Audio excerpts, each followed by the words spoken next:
Bu ikinci mühüm məsələ. Amma bunlardan daha mühüm məsələ insanın ayılmasıdır. Biz oyaq qalırıq ki, ayılaq bu gecə.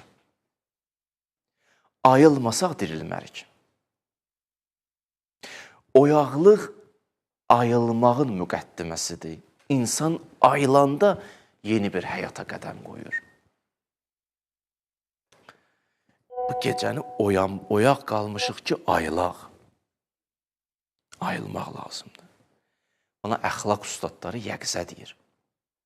İrfanda da bəhsi var, əxlaq dərslərində də bəhsi var, mühüm bəhslərdir.